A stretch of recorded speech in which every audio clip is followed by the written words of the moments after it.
kendo machiegni weche manyien mago magang'ich welo e RamogiTV kawagero kamano maduong' matudori kodwa e odhiamboni kuma bende pod wanono wach mar fertilizer kata mbolea ma bandia ka duol mopogore pogore medo wuok kidwaro ni mondo onon wachno kendo sirikal okaw okang' mager ne jogo ma bende itudo koda loso gi uso mbolea machalo koda mago. Josiasa bende medo golo duondgi kaluwore koda ng'anyo mag lakteche ma bende gidwaro mondo piny owacho otiek mapiyo piyo. Gin mago e kid mamoko ma bende oting'o weche mag siasa ma bende waikoni odhiambo masani. Kata kamano magema wamiyo pek.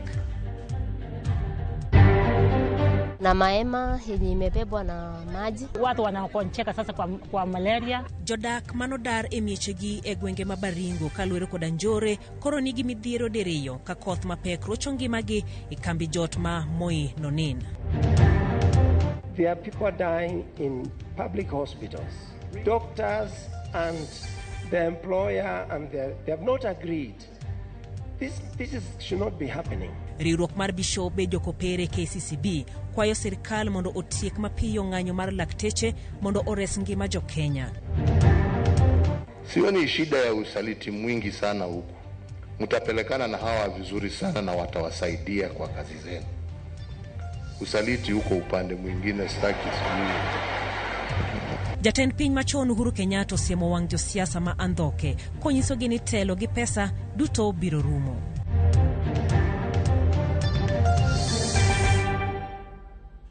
Machiegni nyinga jailieta jaloko marwa en Elizabeth Otieno. Parni weche gi bende luoko kale mbui marwa mano mar YouTube kanyakla kod Facebook. Wiyo bende okwil ni nyalo chwalo ote magi kokale lai marwa mar ote machuok ma en 23600. Koth mapek mosechako chwe e gwenge mopogore pacho ka osechako kelo masira mag pi oula, tuoche e kind mamoko. Joma maundu odaro e miechegi e kaunti ma Baringo ni matek e kembe jot ni mar koth koro nyiso chal marach mar dak margi ka gidwaro konya mapiyo piyo. Jodak manodar e miechegi e gwenge ma Baringo kaluwore koda njore kod kuo jamni koro nigi midhiero diriyo ka koth mapek rocho chendogi mar dak e kambi ma Moi Nonin. Kuanzia jana mvua imenyesha. Kiangalia vile imekaa mvua ilinyesha, maji imetambaa kila mahali na watoto wadogo. Kuna maema yenye imebebwa na maji. Giwacho ni kaluwore koda kodhni moko kuomgi moting'o nyithindo matindo kod jodongo osechako gamo tuoche mopogore. Watu wanakoncheka sasa kwa malaria. Sasa hai watu wako wakonyo wengi sana na hakuna kitu ya kununua na hata kitu. Malaria imesidi. Sasa kisidi malaria si naenda Marikat. So watu ya nini meletea sisi watu ya Red Cross meletea sisi dawa. Kopogore kod tuoche giywago chal mar kambino kod hema magidakie mayamo kod pi oula donje. Asubuhi mbwa amefika hapo. Menyeswa kweli. Meona hiyo mbwa meona tu. Kwa hiyo meema maji tu mekwa nini. Hapo na kwa mtoni. Gimedo ni dok e miechegi sani tek kaluwore ni kopogore koda jonjore jokuogo semonjo udigi manegi weyo kendo kwalo gik moko nyaka 3 udi. Wamesikia tena manyumba zimepomolewa, imekuwa kasi nyingine tofauti sasa. Na hii wakora. Na tunashindwa. Insecurity, serikali kweli wanasikiaje? Serikali kama kuna uwezo wangetusaidia. Watupeleka hata mahali pengine kabla hatujapata amani huko. Komachielo, duol marango chiendo mag wuoth pacho ka NTSA koro kwayo joriembo kod joma moko matiyo kod apaya obed motang' ahinya ka gin apaya sama koth chwe ka moko kuom gigo magidwaro ji otim. Joriembo oweluo apeyni mangi oula. Gigolo mapiyo piyo e dier apaya mtokni mokethore. Giring mabet bor kod gari mantiere machiegni kodgi. Giti kod touch gari e sama koth chwe. Bende tok kalo e pi oula giriemb mos mondo omi break thuolo mar tuo. Bende nyisogi ni mondo giriemb gi lwetegi ariyo gine ni tie gechegi ni kare kinde duto ka joma tiyo gi apaya ahinya gotieno orwak lewni marieny moting'o reflector jackets mondo ginen ne joriembo. Duol makoro chal kor lwasi nogolo lendo mar koth mapek goyo gwenge mapacho ka. Koth magiwacho ni biro chwe nyaka dwe mar 6. Gwenge ma koth biro bede mapek gin kaka kadhowadh nam chumbi, imbo mar Kenya, Nairobi, ugwe kod masawa mar Kenya. Jagoro mongerore bwo migawo mar pur Dr. Kiprono Rono wacho ni gisechwalo kwayo ne duol mar National Cereals and Produce Board mondo tim nonro mag jopur manonyiewo mbolea mabandia okonygi kaka ginyalo yudo mbolea mowinjore. Mae biro odiechieng' achiel tok migawo mar pur lando ni gisetieko timo nonro ne mbolea duto ma nengogi oyweyo michiwo ne jopur, kendo yango ni mbolea duto mane ochiw ne ochopo rang'iny madwarore. Mak mana mbolea adek manolos kod kambi mar Kel Chemicals ma bende nochwale kind tarik 5 nyaka 10 mar dwe mokalo. Komachielo, ja ohala manochik mondo ochope nyim od bura mamalo kaluwore gi mbolea mabandia osiro kambi ne mong'ere kaka SBL Innovate kowacho ni e kind thuolo mar higni 2 gisebedo ka giuso mbolea mar rang'iny ni malo mopodhi koda duol mar KEDS. Sharon Ong'ao nigi mathoth. Migawo mar puro yango ni sirikal mar Kenya Kwanza pod dhi nyime kod bero sekta mar pur e pachoka kaka achiel kuom singo manoketo ne jo Kenya mar bero chenro mar pur kendo duoko piny omenda ma jopur tiyogo e nyayo chiemo. Koloso gi jofwambo, jagoro mongirore bwo migawo mar pur Laktar Kiprono Rono owacho ni kopogre gi chungo lesen mag kembe miseyo gi loso mbolea mabandia, migawo no oseyango jopur manonyiewo mbolea mabandia kendo koro idhi chiwnegi mbolea makare. Kenya Bureau of Standard has moved ahead also to suspend the licenses of the manufacturer and the distributor. We have also moved ahead to identify the affected farmers who received the fertilizer during the period where that fertilizer was noted to be having some questionable components, which is the period of 5th and 10th of March. Migawo no wacho ni pod gidhi nyime mar yango kembe mamoko miseyo kod uso mbolea mabandia ka gimedo ni biro kawnegi okang' mar chik. All individuals who are involved in these malpractices, their time has abruptly come to an end. Komachielo, ja ohala Joseph Kimani ma en director mar kambi mar SBL Innovate manochik mondo chope nyimod bura mamalo kaluwore gi mbolea mabandia osewacho mosebedo kawachore ni osebedo koyudo omenda kowuok kuom uso mag mbolea manengogi oyweyo. When I heard that I've been receiving money from subsidy, that's not the right thing. I've been paying the government, I've been paying the parastatal, and we have been doing clean business from them. Kimani manochopo nyim tesendo bila gi okinde mage mar ndiko dhoge kaluwore gi seyo makamago oseyo kambi mapodho rang'iny mag mwandu KEBS ni ne okoyango mbolea mage kaka dwarore. Problem I've been having in KEBS, I told them I do organic silk and it's 70%, and what they load organic only, but I told them it's silk organic. So I don't know what have been happening, but I have done all those things. They passed the fertilizer. I've been selling for the last 2 years. No farmer, even at National Cereal Board, have complained to us. Okinde mage kotelne kod Danstan Omari wacho ni seyo micholo ne jo ohala no en kaluwore kod ich lit mag jo ohala mamoko mosebedo ka loso mbolea e pacho kae ka okwayo piny owacho mondo non jopur malikore ni onyiewo mbolea mabandia kowuok e kambi mar SBL Innovate.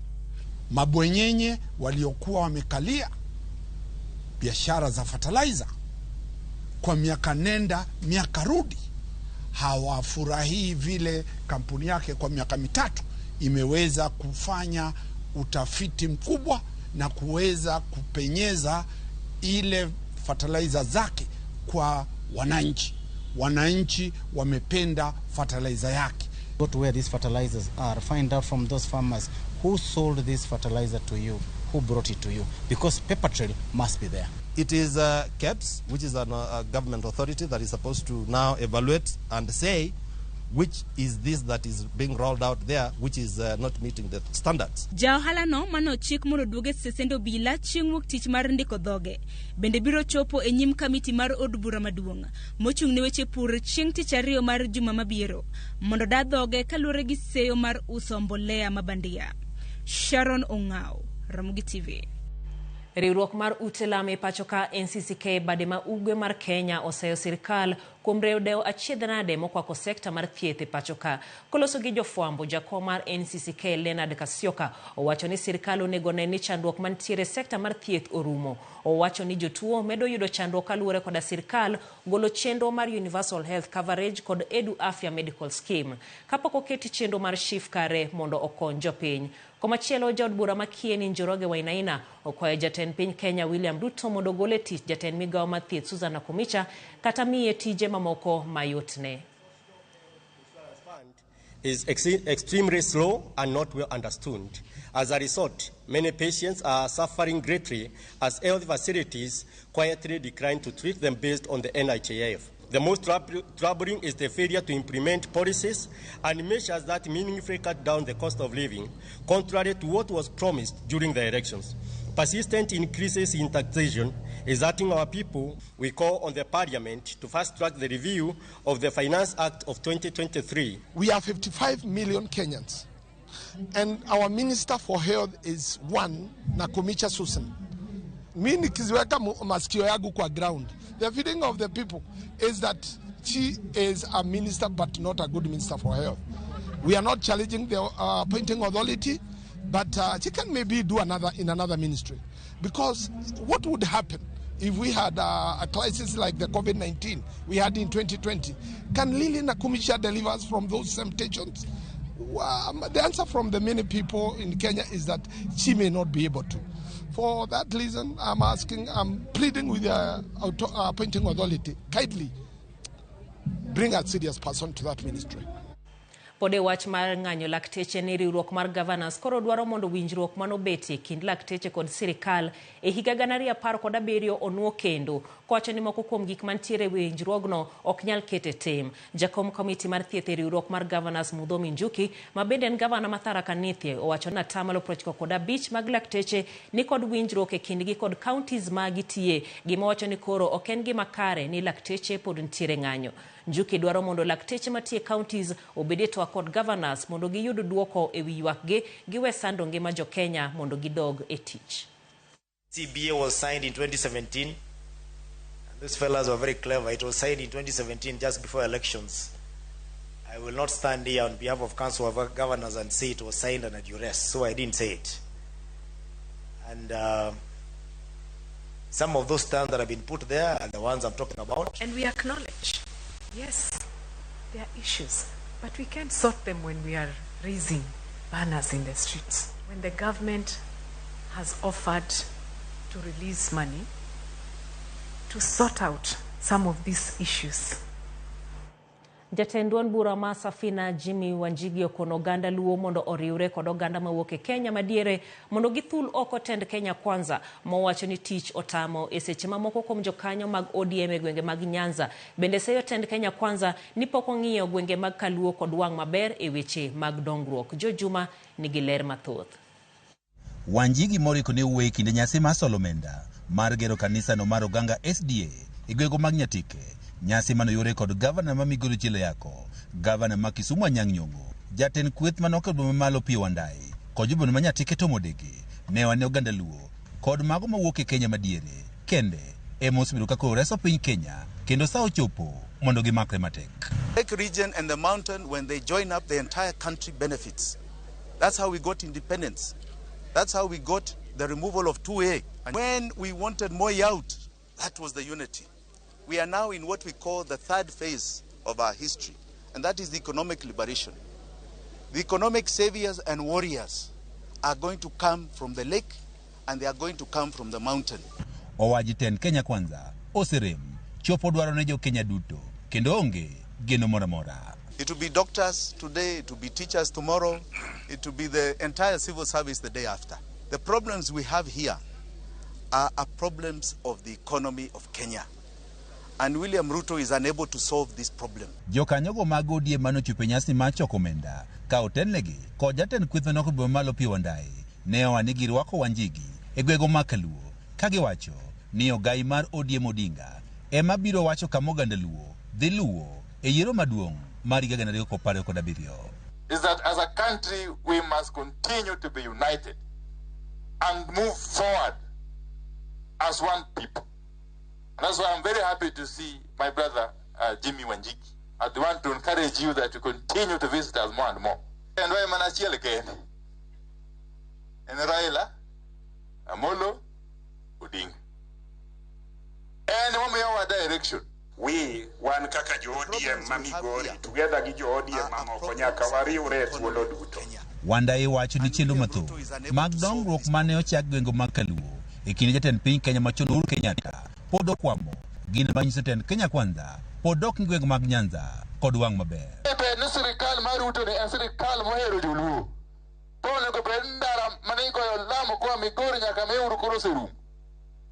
To pesa mane oketi ni tero ndarano kogolo Masara nyaka Meru ne gikawo gigolo e budget gitero kamachielo. Gavana ma Kisumu Anyang' Nyong'o kod ma Migori Chilayako ne oseyo piny owacho mamalo kuom rem e chiwo omenda ne kaunti kaka chik dwaro. Kiangalia counties kama ya Migori na hizo zingine pesa ifiki. Sama wawuoye pesa mar maendeleo mar Januari, mar Februari, mar March gi mar April. Mar Januari koka no biro o tich ang'wen mokadho. Pok jotich Migori County oyudo kata mshahara. If it were not for devolution, we would not see the kind of development going on in the grassroots. That devolution was fought for in Naivasha by ODM. And the gains of devolution are known to us. And that is a step that we took, that we shall defend, and we shall not go back. I'm working with our governor, Ochilayako. And I want those who are supporting me and are committed to work with me, you work with Governor Ochilayako. Jokanyo mag ODM ne okwayo oganda Luo mondo koro obed e twech achiel e duond burano mar ODM. George Juma, Ramogi TV, Migori. E gino manenore kaka ote ne josiasa manutiyo kode kinde mokalo kendo riwore koda piny owacho mar Kenya Kwanza. Jatend piny machon Uhuru Kenyatta ogolo siem ne josiasa ma joandhoga ni gimoro amora mantie kod chakruok ne nyaka bed kod giko. Uhuru mane lose kinde nyasi mar sidho Simon Peter Komomoe kod Wallace Ng'ang'a kaka bishobe mag Archdiocese ma Nairobi onyiso jokristo ni andhoge opong'o siwandha mar siasa kopimogi kod Judas mane ondhogo jawar Yesu. Moko kuom josiasa manoyore nyasi no gin spika mar od bura mamalo Moses Wetangula, gavana ma Nairobi Johnson Sakaja, jatend migawo mar tije sirkal Moses Kuria e kind jotelo mamoko e piny owacho mar Kenya Kwanza. Sioni shida ya usaliti mwingi sana huku. Hawa ni watu ukiwaongelesha vizuri mtapelekana na hawa vizuri sana na watawasaidia kwa kazi zenu. Usaliti huko upande mwingine staki usaliti ni mwingi sana. Lakini kwa wasaliti tunawaambia hata Judas alisaliti Yesu, lakini hiyo mahela aliiwacha akaenda akatafuta kamba. It is servant leadership, not leadership to be served. Manok giko mag weche mag siasa kagisani wadhimani yweyo wa mokwongo antiro koda moko kuom ote magi mabende donjo na kendie. Mendi Pastor Omondi Otiche mar Gemo inyinyore wacho ni Mos Apostol Morris Ward Owuor gi Olo Onyanda wacho ni an kabasa onge kuma wacho ni onge kuma idhi. Okay, ote machiela wiko Ward dwara RamogiTV neno maler ka intiere Asembo intiere koda mama ni mano kanyiro Nyasembo. Ramogi ler kendo neno makare kata kamano sirkal orange wach mar lakteche ni mar jopiny winjo marach mano Ambwaro Johannes mar ponge Kanyadotero kamana inya kuom ote mari. Kama chielen mari James Achachi wacho ni kawuok gem Ramulo kwe maber kendo waluo weche manyien. Felix Nyamalo sirkal mondo neni lakteche mondo doge tich mapio pio. Ka ote machielo bende en mari Eric Nyumba Ward Boye iwacho ni kentiere Star Annex Kisumu Ogango amor kod kakimiwa weche manyien erokamana hinya. Dan Grado mano jaugenya masiro kentiere Dandora Phase 5 iwacho ni neno makare kendo intiere koda jogo muneno godo. Sirkal owinji ywak jopiny kendo giket winjruok gi lakteche itiyo gi joma ngima ok jogo eko ma othoero kamana inya kuom ote go duto odhi mane yweyo machuok pod waduogo gi mathoth.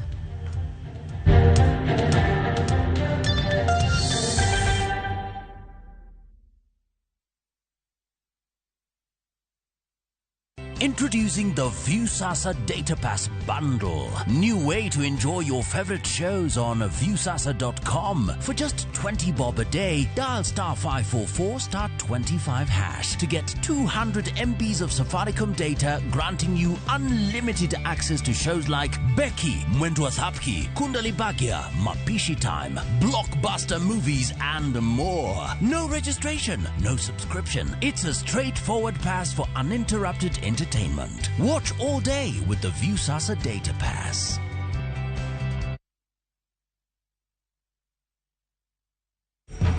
Nimeget airtime. Airtel Money inakuokolea. Really? Ukiwithdraw chapa kwa Airtel Money agent inakurudishia hiyo transaction fee kama airtime. Thank you. Karibu. Airtel Money makes your life kidogo better. Chakuoth materi kama berlilo emanitie. Donji e piny ma jotije wa makonyo kastembe gi rwak makende ok ni mana kod lony to gikonyi e timo yiero makare mar chopo lek ma in godo e kitu itado midwaro. Winjane sigand kastembe wa moseyie kod ber ma giseyudo. Mabati is the best na bei iko sawa na quality iko poa. Limwa e badwa ma Manjit House, Kisumu Accra Street e apaya ma Paul Mboya. Gochi e 070 Adek Abichabirio, Aria Borachiel, Royal Mabati Factory, excellence redefined.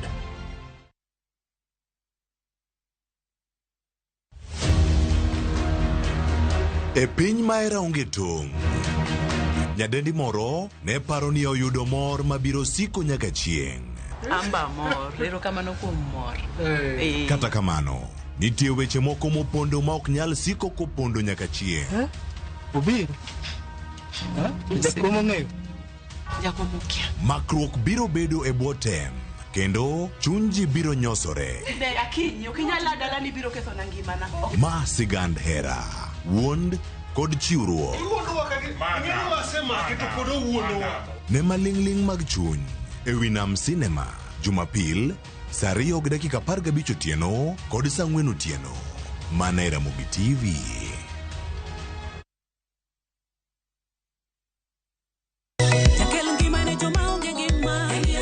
Yud thuolo mar ng'eyo, mor, yie, kod thum mar pako Nyasaye.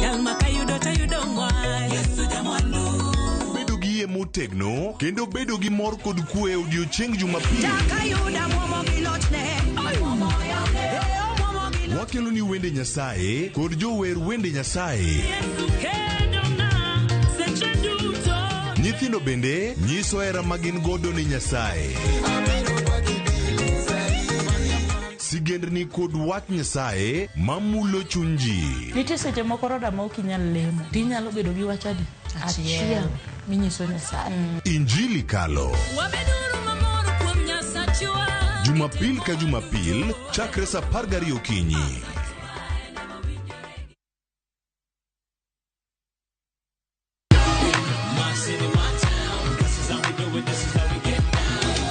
Okwan mana joma ohero goyo thum. Wan ne wi sigendni mayudore e thum. I am going to party. Kitafuta buda juu hauni. Rikodwa mondo iwinj thum malie. Wako vipi kwa pate? Na mambo tulisema ni mangape? Gimiel mamiyo chuny goyo. Ene moyere wabiro roko no simbo kaka ruodh luo rap. Donge kwa chogolo. Twak kod neno jothumbe mihero. Discipline na attitude, alafu usifanye kitu juu kolona do kitu juu unaipenda. Riuri kod jota chenro, Lin Ramogi, kod DJ Kolo, Thum Dagmor, Ngesu ka Ngesu, saa 4 otieno.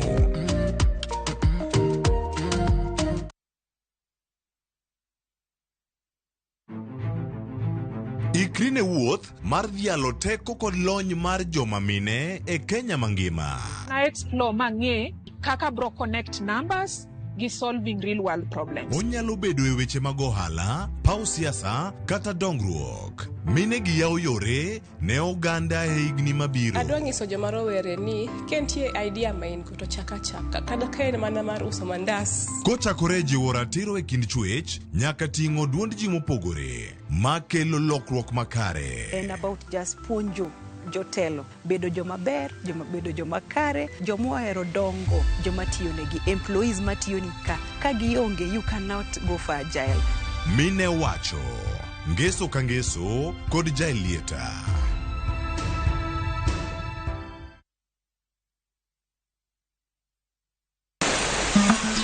Fwenyo chuny kitwa. Ang'o miyo yie ni chako mana mine? Dak ne chake yie chuo. Yie ni chako mine nikech mine ma pito. Ng'e sigana kod kido manyiso ber kod mit piny. Nitie jaduong' mane okwongo kama ne iluongo jaduong' Ngeso Kosanjo. Kaluwore kaka kinde ma jaduong' ohero kaka chiege maduong'. Kinde jaduong' ni Kit Mikayi. Kendo rom kod jorit kitwa. Mondo ne en dero mar jaduong' madhako moro amora ok dhie. Piny mamako dhogi. Kamaru biro to maru to e dala. Iecho ne tie. Omake amaka kama anyawana adhiadhia kinywana limi. Riuri kod Rabala Kwasi owad gi Rajabu. Tiene kor go jonam grech en duoko rech mane iseng'iewo. E 111. Ngeso ka ngeso saa 1:45 otieno. Mane RamogiTV.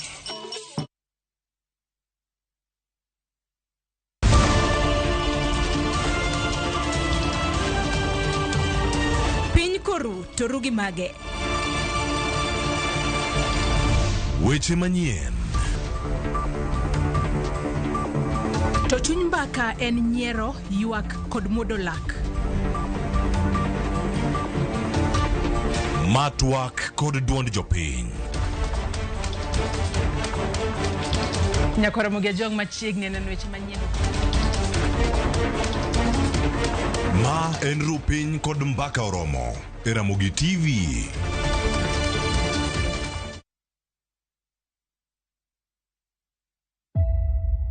Penjo sebete wikit ji ma odake iye. Mugo asetemo gi mano ka onge.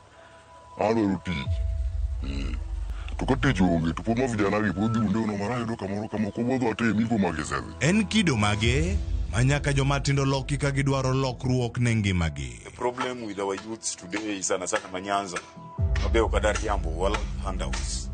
To mani gima enyo. To bende jotelo oseketo gi machiegni kendo poro wach kodgi e ng'eyo midhiero margi. Nitie nyaka mapingi kapok ong'e ni ng'ama nade, ni mago grup ma madho nyasore kuro, mago werego uru. Koro ka leaders moseketo ni unun jonjaga ok ginyal konyu kara jomage madwa konyo. Jumapil tarik 7 saa 1:30 otieno mana e RamogiTV. Kik bai.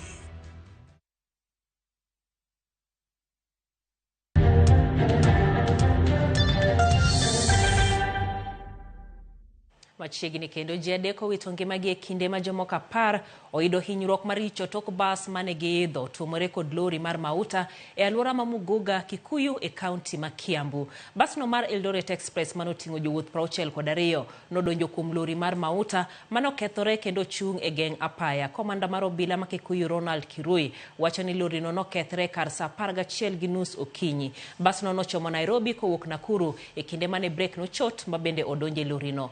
Joma noyudo hinyruok e masira no yudo thieth e ute mopogore e gwenge ma Kikuyu.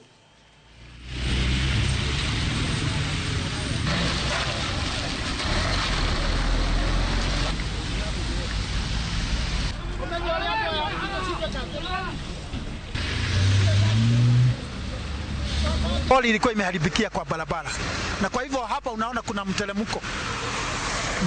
Mwenye basi na vile alikuja, nafikiri akashindwa kudhibiti basi sababu kulikuwa na magari mengine. Sasa ndio akapiga lori kutoka nyuma. Gari hiyo ya Eldoret Express basi ilikuwa natoka sehemu za Naivasha kuelekea Nairobi na imegongana na lori ya mafuta wakiwa wanaelekea upande mmoja.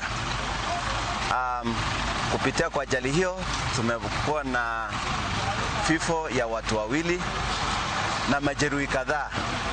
Majeruhi tumewakimbiza katika hospitali ambazo ziko karibu hapa na wengine tumewakimbiza katika hospitali ya Kenyatta National Hospital. Basi hili ni abiria 62 na tunaendelea kujua kwamba ni wangapi ambao walikuwa hapo. Bado tumeanzisha uchunguzi. Riwruok mar joma ting'o mwandu pachoka kod riwruok mar Kifwa ywak ne kembe mag pinje ma oko mating'o sigo ni tiyo gi yore mag ohala ma ok kare masani rocho chal mar uchumi. Johala ma pachoka kod tije joriemb geche mating'o mwandu. Koloso Mombasa, jakom mar riwruok mar joma ting'o mwandu Newton Wango kod mano mar Kifwa bade ma Mombasa Leonard Njiru joket mwandu ma pachoka e wegloche gine wegloche atamalo 90 mating'o mwandu kaka kamano jogo michiwo ne gi lesen mag ting'o mwandu makamago gin joket mwandu mawuok e pinje ma oko e atamalo mamalo. Hata bila kufuatilia kwa kina kwa shipping lines ili nini wale vile vitengo vyao vile biashara zao zingine ambazo zinashindana na sisi zitakuwa hazipo. Utakuwa hiyo abuse of dominance imeuliwa. Regulation. The person who can address this quagmire or this stalemate, it is the Parliament of Kenya, because they have the constitutional mandate to make laws and amend those that are not favoring the local Kenyans. And I want to say this. My colleague here, chairman, has spoken about patriotism. Our forefathers went to the forest to fight for political independence. I want to call upon our leaders in every sector, and especially those in the National Assembly. What we are asking and fighting for here is economic freedom. If a transporter has the capacity to perform, is actually the one who is performing, you would not understand why a multinational without that capacity gets the contract. You can speculate that there must be underhand ways. Riwruok mar Bishop mag Jokopero nyiso sirkal mamalo kod mago ma counties mondo chope winjro kod lakteche mapiyo matieko midhiero mokwako sekta mar thieth. Kanolose kinde nyasi mar sidho Bishop ariyo ma Nairobi, jakom riwruok mar Bishops mag Jokopere pachoka Martin Kivuva bendo ywago suru mamalo ma piny owacho juogo jopiny kachiel gi onge mar tije ne rowere. Kaka jafwambo marwa Chris Owino lero, jatend piny Kenya machon Uhuru Kenyatta kod spika ma od bura Moses Wetangula ojiwo kanisa mondo odhi nyime kod kedo ne ratich jopiny.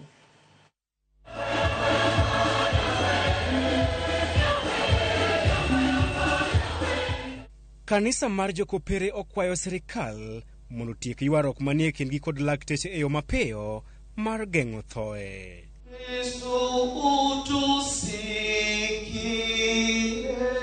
Kaoloso e kinde nyasi mar sidho Father Simon Peter Kamomoe kod Wallace Ng'ang'a kaka bishops mag Archdiocese ma Nairobi e lap ma Msongari Grounds, jakom riwruok mar bishops mag Jokopere Martin Kivuva ojiwo piny owacho kod lakteche mondo bed piny matieko ng'anyo moselandore kuom jumbe adek sani. There are people dying in public hospitals. Reason,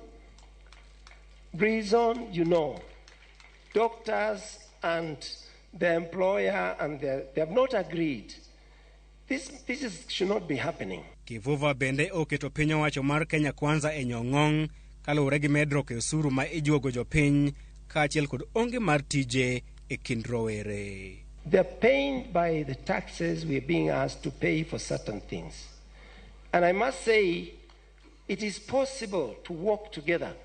We know we have to pay things, but from time immemorial, and from time immemorial, many countries, in fact, give churches money to support the social sector.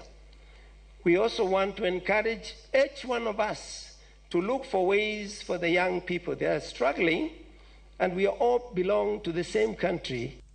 Nyasi makamano bende oyuorie kod jatend piny machon Uhuru Kenyatta, spika mar od bura mamalo Moses Wetangula, ogai mar joyal buche Martha Koome, governor ma Nairobi Johnson Sakaja e kind jotelo mamoko.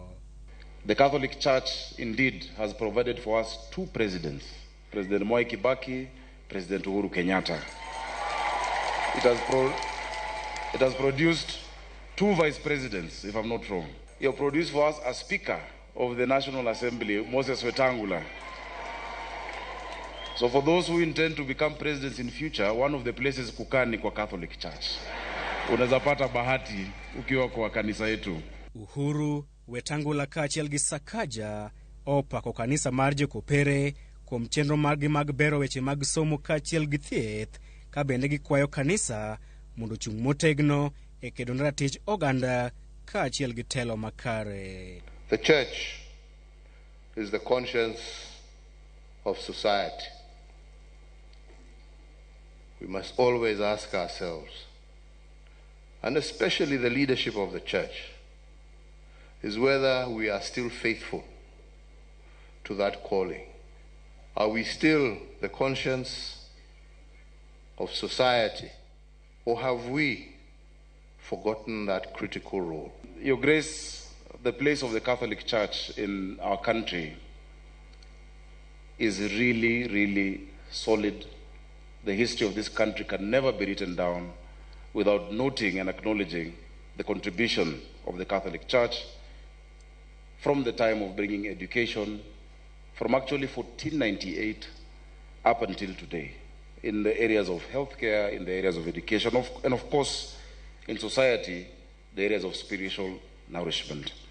Na msiwe na uogofu wowote kusema yale ambayo mnaona haiendi sawa, kwa sababu nyinyi mkisema ni sauti ya Mungu, na Wakenya wako tayari kutoka uongozi wa juu mpaka chini kuheshimu ushauri wenu, na hata pale mnaotukosoa tunakubali na kurekebisha. 40% of all health institutions are Catholic. We are among the pillars of this great nation. And we will continue to serve this great nation.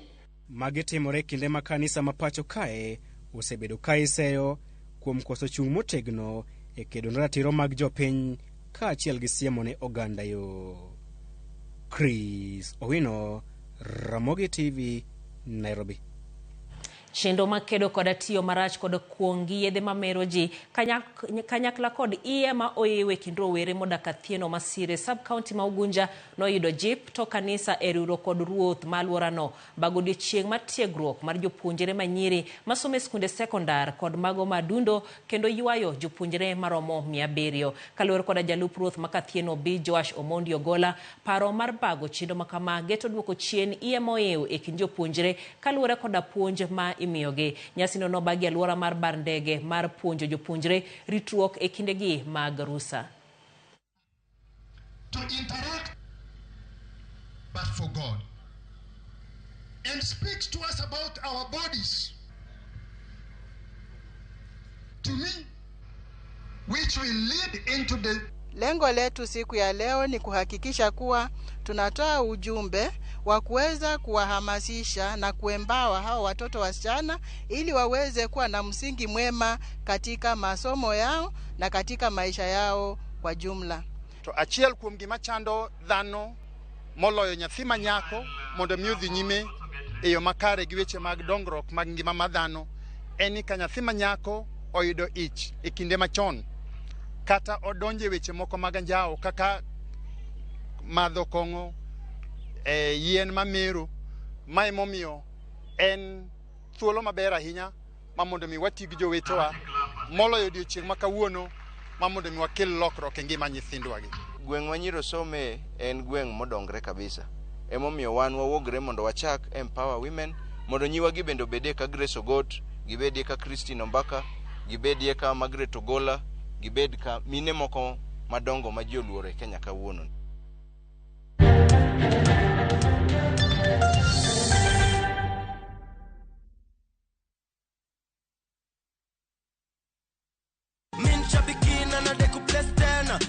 Kwa jina naitwa Lucas Omondi na ninaishi Lang'ata. Ile kazi nilikuwa nafanya nimestaafu, nafanya tu biashara yangu tu. Jana wakati ile baada kutoka mazoezi nikasema acha nijiwekelee kidogo. Nikijiwekelea hivi nikasikia kasini. Kuangalia message nikaona kala kumbe kuna ukweli ndani yake. Ndio hapo kafuraha kingine kakaanza kuingia kajasho kakatoka nyembamba. Hata in fact huyo kijana wangu pia ndamwambia hebu pia kamata kakitu. Shabiki imenisort sana. Imenisort sana. Because kuna biashara ile nilikuwa nimeanzisha ya kuuza kununua mifugo na ninauza. Unaweka Mungu mbele alafu pia anakupatia mawazo. Shabiki Super Jackpot ni time yako. Mina dai wote twende hivi. Not for persons under the age of 18. Shabiki.com is authorized and regulated by BCLB license number 587.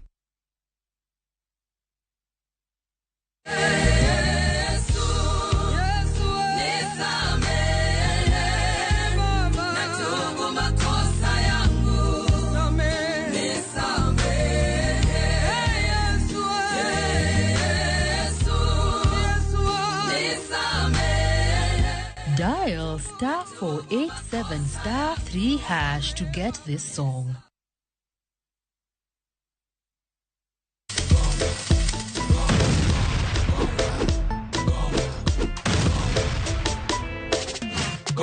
Gonga ushinde chapa in seconds. Ni simple. Ingia gongagonga.com, register, deposit, wekelea stake yako na ugonge mamili. Game sasa iko in your hands. Cheza na pesi yako. Cash out winnings at your own time. Gonga ushinde sasa. Hairuhusiwi kwa walio chini ya miaka 18. Imesajiliwa na BCLB number 359. Gonga.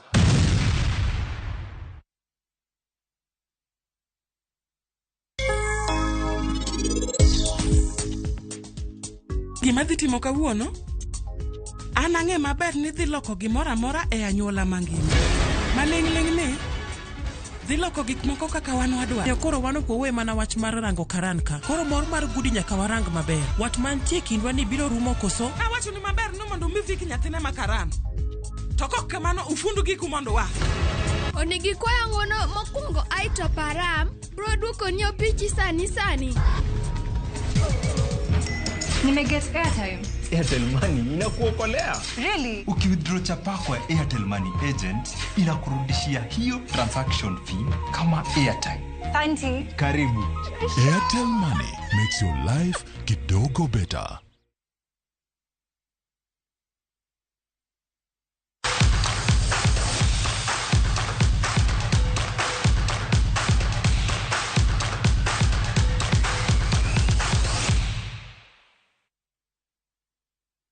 Ero kamana inya ka bende gisani koro wadonjo e pau tuke kuma bende wang'iyo tuke mago ma pacho ka mago mag NSL kanyakla koda mago ma pinje ma oko. Wachako gi NSL kuma Nairobi United no dhi nyime kod yudo duoko makare e NSL bang' loyo Kibera Black Stars mano gonde 2-0. Tugo no go e alapno mano mar M-Pesa Foundation mantiere Thika. Elsom Wamangati emano kuongo loyo gola mokuongo ne weg pacho eka Robert Angal no medo Nairobi United goal mar 2 mabende emano bedo mano mar loch.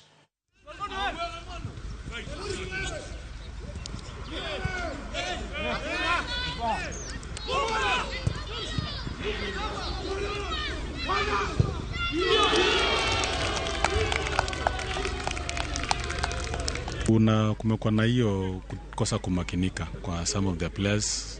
Na unajua pia football sio tu ati physical, so we also need to find out maybe their mental preparation imekuwa namna gani improve, na ndio maana hii matokeo imekuwa hivi. So nashukuru vijana wako ready kuwork, wanaonyesha pia intention na believe kiendelea kusukuma hivi tunaweza achieve goal yetu.